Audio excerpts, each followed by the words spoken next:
Tell me just a story about the impact that Best Buddies has made on a child with intellectual disabilities. Sure. I mean, there's thousands of them, of course, and I get them all the time, honestly, and they're small in some ways and big in other ways. I mean, big ones are like, my first buddy in Miami, Florida, when I came, sat at home, watched TV with his mom, and had no job, no sort of social life, no network, and today he's been in the same job through Best Buddies Jobs for 18 years, and makes a living, lives independently on his own behind his mom's house in his own apartment, cares for himself, rides public transportation all over the city, has enough money to go to a Miami Heat game or Miami Dolphins game, went to the Super Bowl in Tampa one year, has an incredible social network, not only for the people that he's met through me, but those people have introduced him to other people, so he knows a lot of people.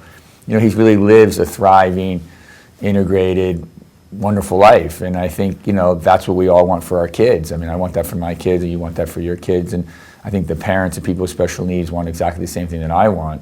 And I think when you see someone seems to have so little and is so sort of isolated and segregated from society, that through Best Buddies Jobs and through relationships with people in Best Buddies, that they really have a full, enriched, engaged life.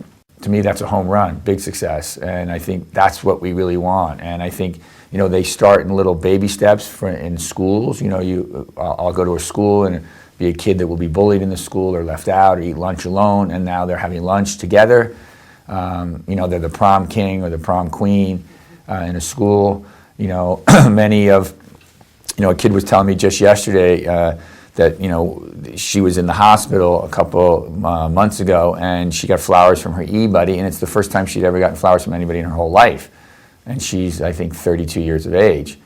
Wow. It's simple expressions of concern, I think, and care that a buddy can give to another person with special needs that makes them feel like, they matter, they count, which is what I think all of us want to feel like, that what we're doing in our lives matters and it counts, and that that we're contributing in some meaningful way, and that we're playing a role in the grand scheme of the world.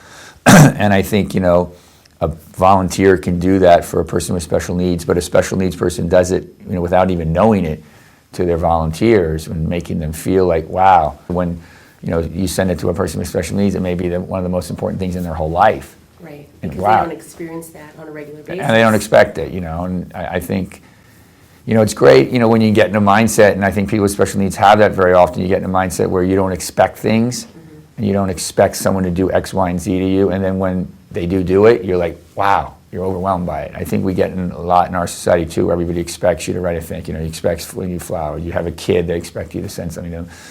I think people, especially don't do it and don't think that way, and when you do it for them, they're just so overwhelmed and so grateful, and that's really refreshing and wonderful to see. We have so many success stories with our buddies that, have never had enormous fear of giving a speech or speaking out in public, and they go through our ambassadors program, they get trained, and we work on oratory skills and speaking skills, and they go out there and they speak in front of 500 people or 1,000 people or 2,000 people, and they kill it. Yeah. And they're articulate, and they have a great presence about them, and they're forceful and sensitive, and they tell a great story of their life and what Best Buddies has meant to them in their life and what friendship means to them.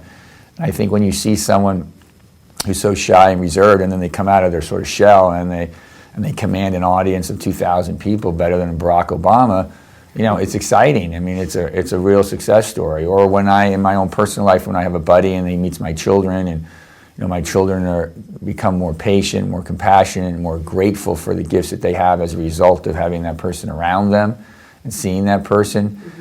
Like my buddy in Miami, I'll never forget it, when my kid was always in the water polo team, he was the guy that came to the water polo games with me. He cheered louder than anybody else.